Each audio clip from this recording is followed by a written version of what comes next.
Perspectivas, el canal de noticias donde la actualidad cobra vida, con Leonel Paredes y Martín Picón.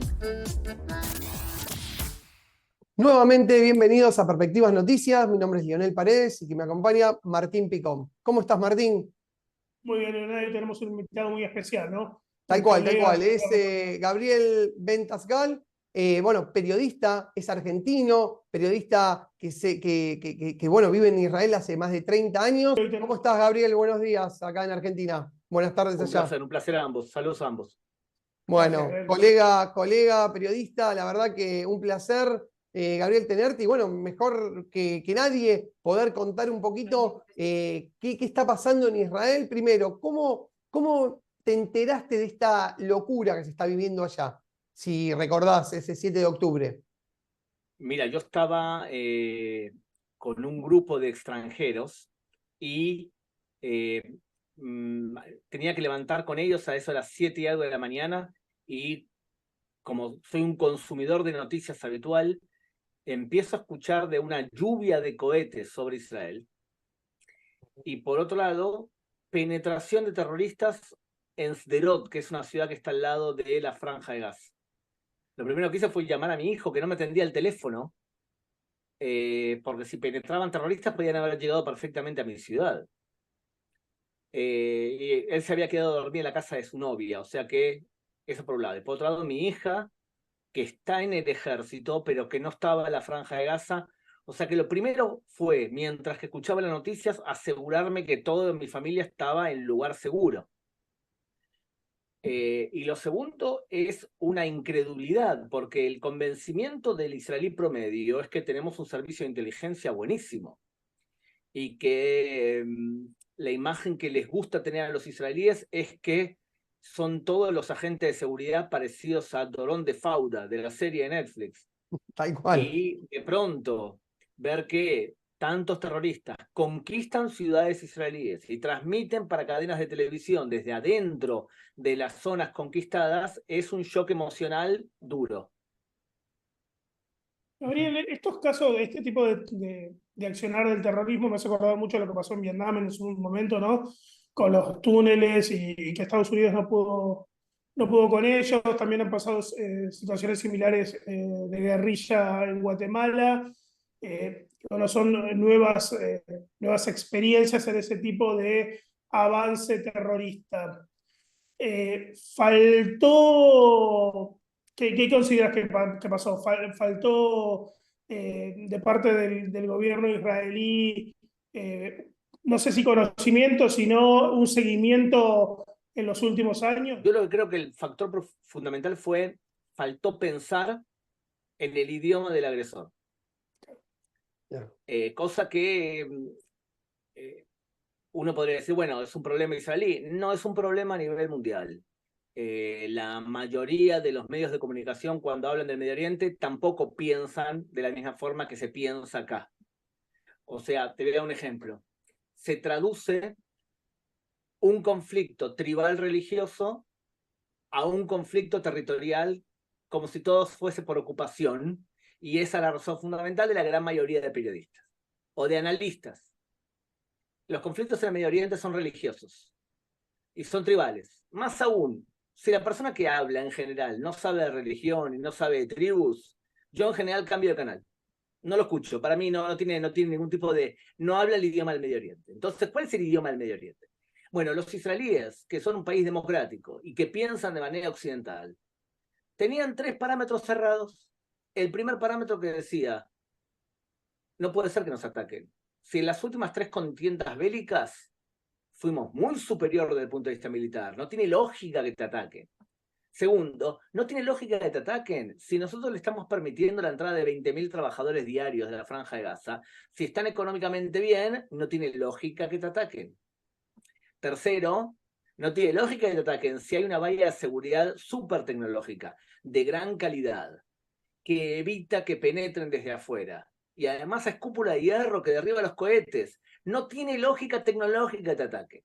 Bueno, esas 3 lógicas están muy bien para Occidente.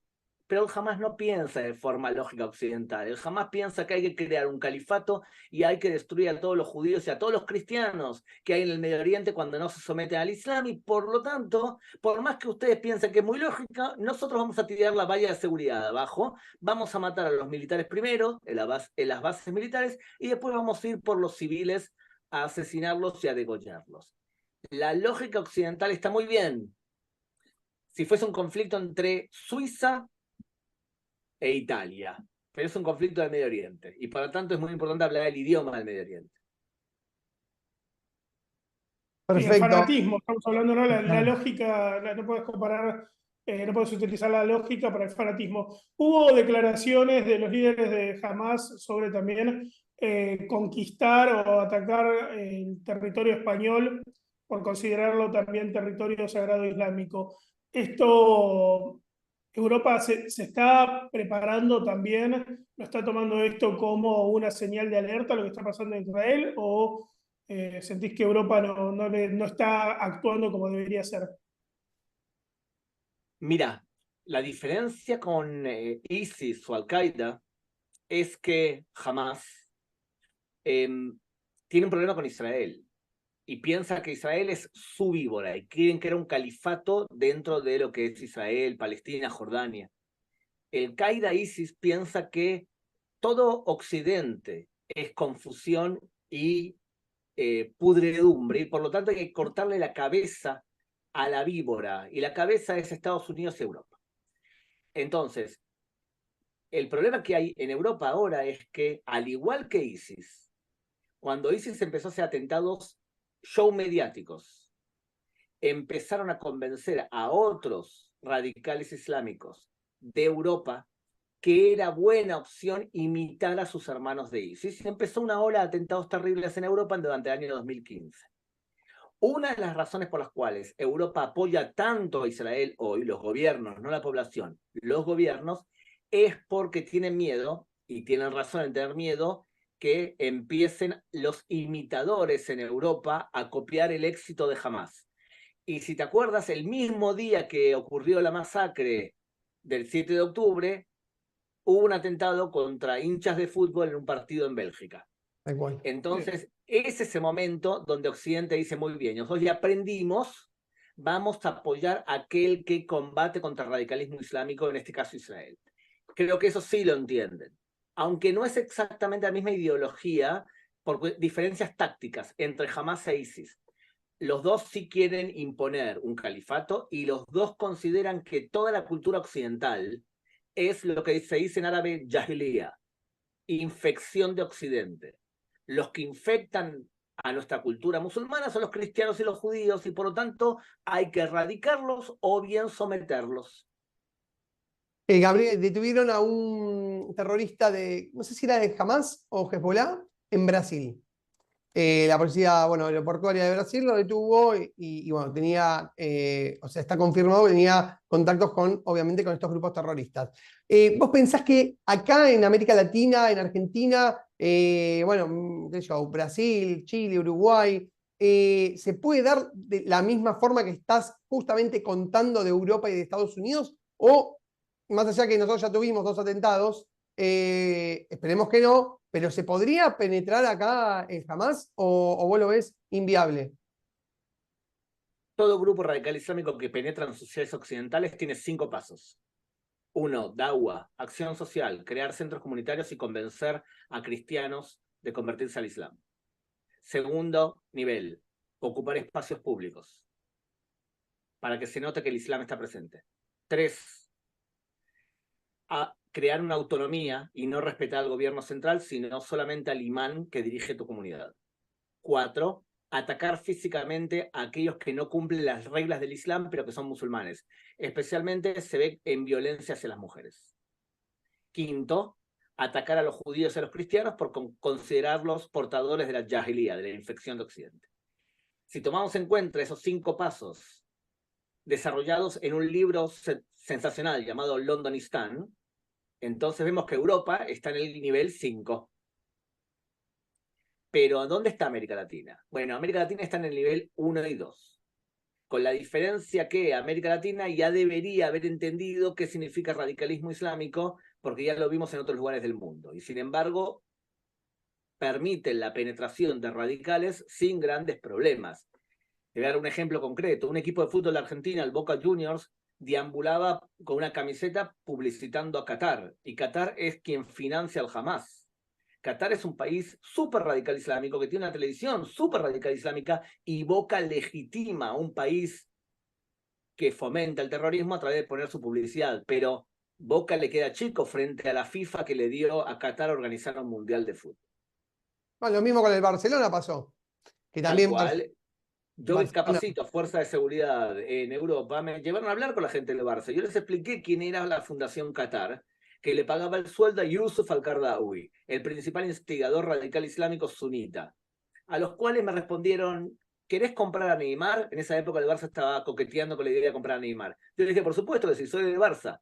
Muy bien, necesitamos la pasta, necesitamos el dinero. Bárbaro, le dije. Entonces yo te voy a decir una frase en árabe. Si tú me necesitas, yo te compro. El problema que tenemos las sociedades occidentales es que nos dejamos comprar, y van desde esto hasta que Qatar ha invertido 4.700 millones de dólares en universidades en Estados Unidos.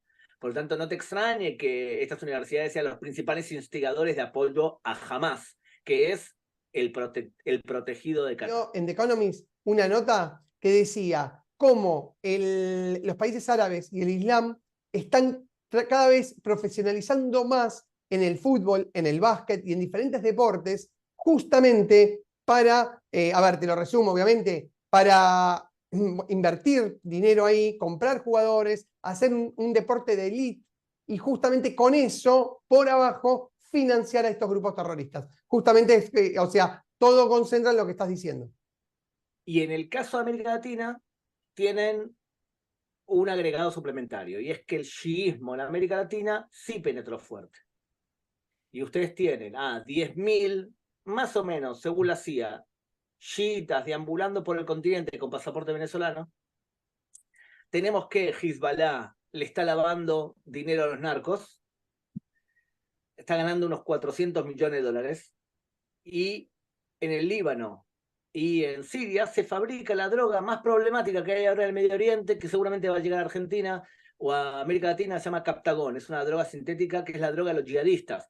Estos yihadistas utilizaron Captagón para poder atacar y desinhibirse en el último ataque del 7 de octubre, perdón.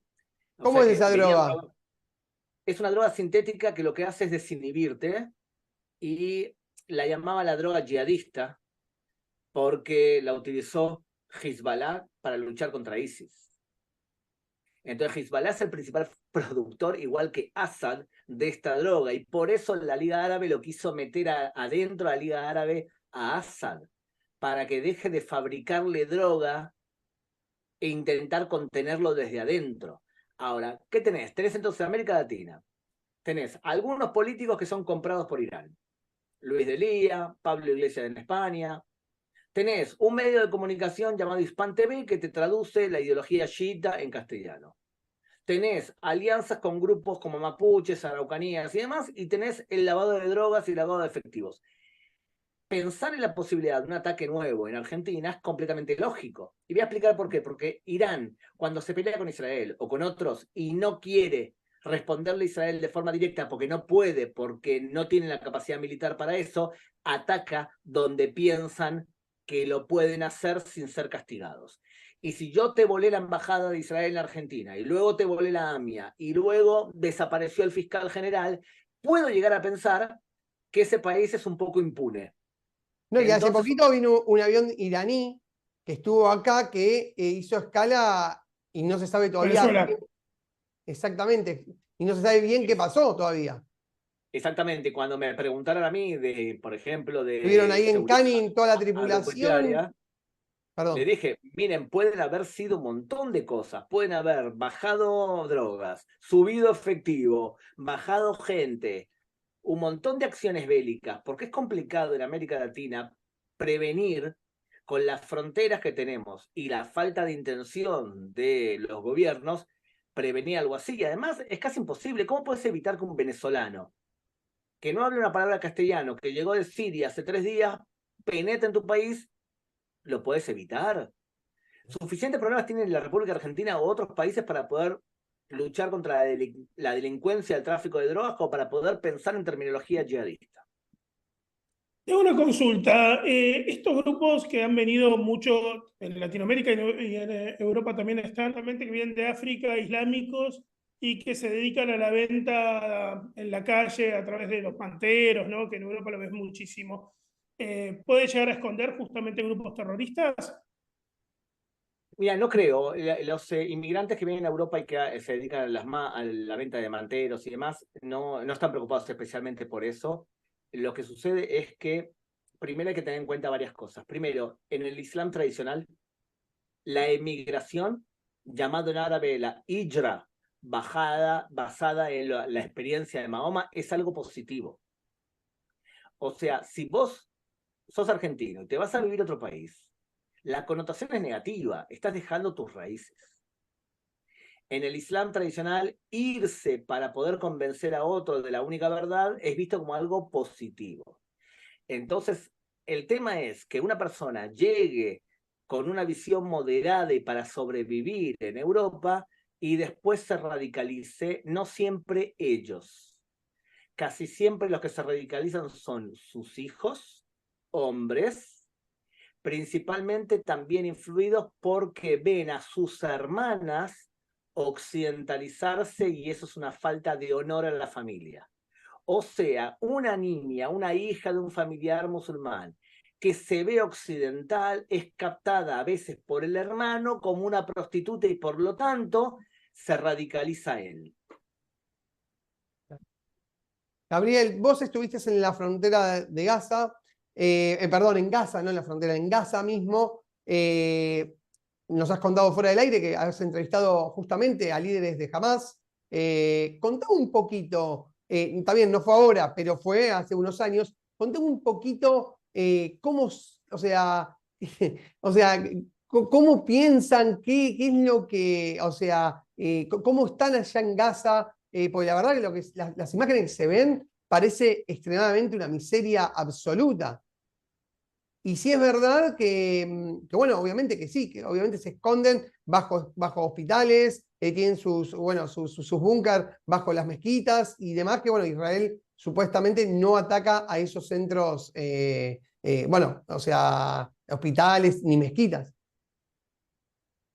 A ver, primero que ellos consideran que nosotros como periodistas somos sus aliados. Bueno. Cosa O sea, que ISIS no piensa. Cosa que habla mal de la prensa. Porque si un grupo terrorista piensa de que la prensa son aliados suyos, hay un problema. Es verdad que yo me presentaba y trabajaba para Televisión Española. Y la Televisión Española, TVE, tiene una postura de simpatía hacia el Hamas. Cosa que no todos los medios españoles es así, y no todos los medios tampoco argentinos es así. ¿Ok? Por ejemplo, TVE llama a Hamas los militantes del Hamas, en vez de llamarlos terroristas. Es una forma de arroparlos, ¿está? Claro. Ahora, cuando vos vas a visitar a un líder del Hamas y él considera que sos un socio potencial, dicen cosas que las repiten incluso hoy. Por ejemplo, todos los israelíes son todos militares. Porque incluso los civiles tienen entrenamiento militar y por lo tanto son todos militares. Segundo, nosotros disparamos cohetes hacia bases militares, pero tenemos cohetes tan mala calidad que no sale como no sale. Ese argumento lo repiten hasta el día de hoy. ¿Qué más repiten? Bueno, cuando yo fui a entrevistar a los líderes del Hamas, ustedes saben como periodistas que primero tenés que hacer la entrevista y después tenés que tener imágenes para cubrir las secuencias. Entonces yo le decía, vamos enfrente a la mezquita, sí, la gente te saluda y te filmo rezando.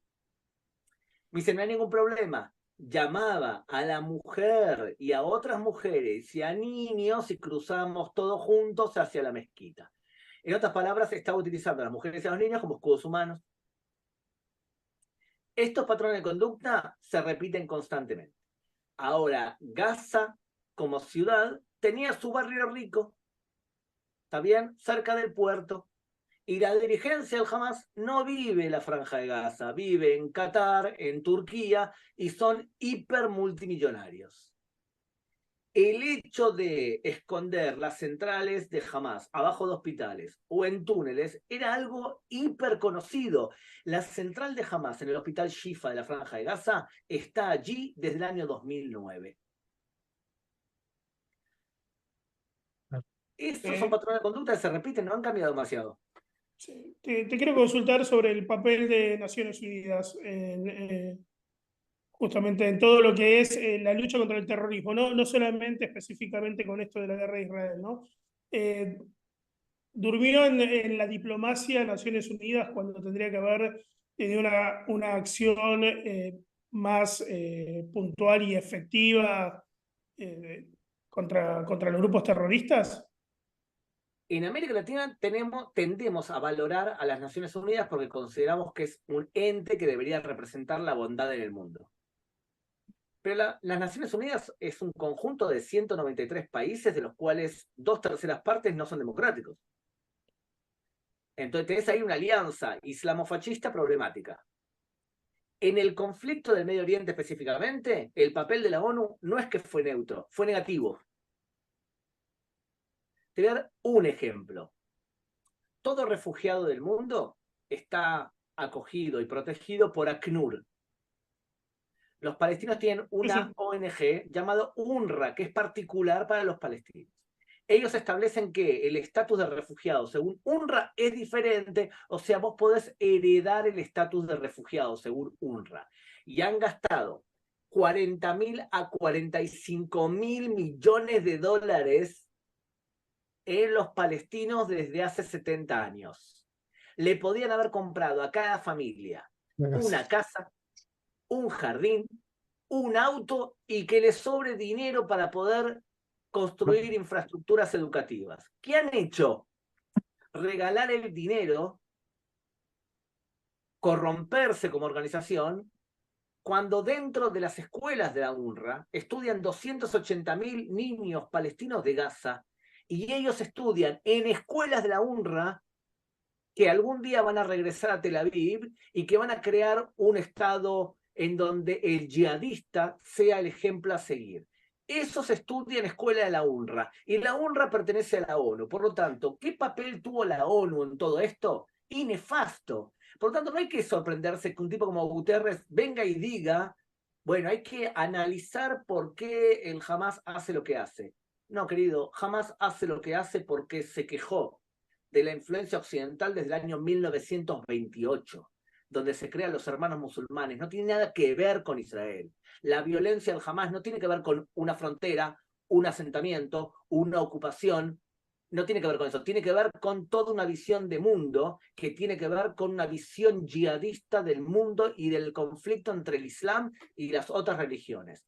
Ahora, nuevamente, para poder decir eso, o bien tenés que tener la brújula moral muy ajustada, o tenés que saber sobre Islam.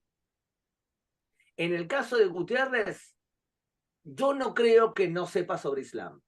En el caso de otros periodistas en América Latina, hablarles sobre Islam es prácticamente hablarles en japonés. Bueno, Gabriel, en algún momento, sé que estás hace 30 años que estás allá, estás muy arraigado, obviamente tenés hijos, me imagino, tu familia, todo. ¿Pensaste en estos 30 años, nunca, calculo que nunca habías visto algo así, ¿pensaste en retornar a la Argentina o de ninguna manera se te pasó por la cabeza con la familia? ¿Puedo serte sincero? Sí. Yo vivo acá y superé ya. He vivido la guerra del Golfo Pérsico cuando Saddam Hussein me tiraba misiles desde Irak. La intifada del Aqsa cuando mi autobús, el que me llevaba a la universidad, explotó 3 domingos seguidos por hombres bombas, ¿se acuerdan? Sí. Y esta ola de violencia. Hace 6 meses, viajando en el subte en Argentina, tenía que enviar una crónica urgente a un medio de comunicación, saqué mi computadora, la conecté a mi teléfono y vino una mujer muy amable y me dice, muchacho, por favor, no saque su computadora aquí, se la van a robar. Les doy este ejemplo para decir, yo sé perfectamente dónde está mi enemigo. Lo tengo ubicado geográficamente y sé lo que quiere. Las sociedades problemáticas son las que no saben quién es tu enemigo, que puede ser tu vecino que te viene a robar. Por lo tanto, si me hace elegir, la verdad, prefiero saber dónde está mi enemigo y saber lo que quiere. Por mi lado, la última pregunta, ¿le ves un fin cercano a esta guerra o da para varios meses más? Va a ser largo. Da para varias semanas más, creo yo. No te extrañe que luego de terminar con Hamas, Israel empiece a proactivamente atacar a Hezbollah. Porque la sensación del público israelí es: estamos hartos de los que están en la frontera nuestra, nos amenazan con destruir y tienen capacidad militar. No te extrañe que terminen con uno y empiecen con el otro, porque tienen capacidad, el apoyo popular es muy grande hacia el gobierno para hacer eso. Es difícil erradicar el Hamas, porque el Hamas es una idea, no es una organización. Vos podés erradicar a los líderes militares. Es difícil que puedas erradicar la idea en sí, igual que erradicar la influencia o la idea de ISIS. Es complicado. No creo que sea algo corto, y sí creo que las imágenes de destrucción que hemos visto de Gaza y la crisis humanitaria van a ser aún peores de la que vimos ahora. Gabriel, hay un video de 47 minutos, creo que es imposible de verlo, porque la verdad que son muy estremecedoras las imágenes, obviamente la Cancillería israelí lo difunde, o sea, lo está difundiendo.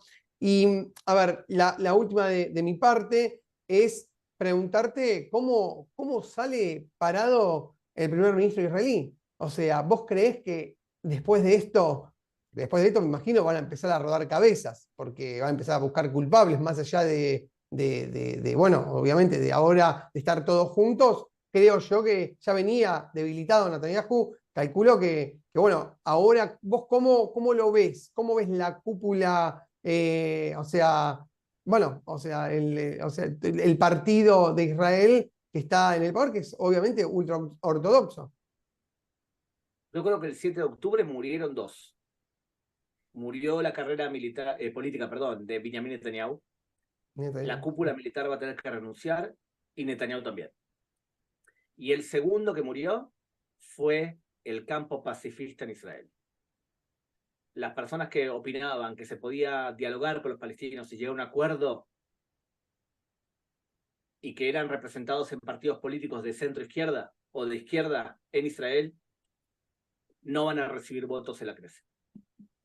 Perdón, tengo una pregunta que me quedó en el aire, ahora que recuerdo, sobre la publicación que hizo la Cancillería Argentina en Israel, donde solicita la pronta devolución de los rehenes argentinos, pero no se expide en contra del terrorismo jamás. ¿Lo consideras este olvido una postura política en realidad de parte del gobierno argentino? Mira, yo estuve presente en la charla que tuvo Alberto Fernández con los familiares de los secuestrados. Y lo que le decían los familiares es: ustedes, es verdad, el argumento de Alberto Fernández es: nosotros no tenemos relación con Hamas. Sí, pero ustedes tienen relación con Qatar, que es quien paga el Hamas. Podrían presionar a Qatar. Por un lado, el gobierno argentino se ha manifestado totalmente en contra de Hamas durante los días del secuestro, y después emitió un comunicado clásico de lamentar el abuso de la fuerza por parte de Israel en la Franja de Gaza. Cosa que podrían haberle preguntado a Moreno Campo, gran especialista en abuso de la fuerza, para que les diga que lo que estaban diciendo era una barbaridad legal. Yo creo que Argentina hace lo que puede. Vos, para poder ser un país que tenga algún tipo de influencia, tenés que tener dos cualidades. Tenés que tener capacidad para presionar y capacidad para premiar. Argentina no tiene ninguna de las dos capacidades, por lo tanto hace lo que puede, y el hecho que emita un comunicado en hebreo, los principales diarios de Israel, exigiendo el retorno de sus ciudadanos y pidiendo por su vida, creo que es algo suficientemente digno como para poder mirar la parte quizás no perfecta de un comunicado. Y Gabriel, me quedó ahí una sola preguntita. ¿Qué se sabe de los rehenes? O sea, vos como periodista, que muchas veces manejamos información, muchas veces en off, ¿sabés algo de realmente o es como dice el gobierno israelí que están a la espera de? Los que saben algo no lo cuentan porque están preparando un ataque para poder liberarlos por la fuerza. La estrategia de Israel es liberar a los rehenes por la fuerza y presionar tan duramente al Hamas que sea el Hamas quien levante la bandera blanca y exija, pida entregar todos los rehenes con vida porque si no los van a matar. Entonces, esa es la estrategia de Israel. Por ende, no sabemos sobre el estado de los rehenes, pero yo supongo que el que lo sabe, el que sabe algo, se guarda la información por una cuestión táctica. Claro, pero no se sabe si están vivos tampoco muertos. O sea, no, eso no se sabe nada. Está ahí. Los Bueno, que Gabriel, están muertos, los familiares lo saben. Gabriel, te agradecemos muchísimo la entrevista. Tenés obviamente invitación para cuando quieras hablar con nosotros y esperamos que esto termine pronto y de la mejor manera posible. Gracias, muchachos. Cuídense. Un abrazo. Muchas gracias, Gabriel.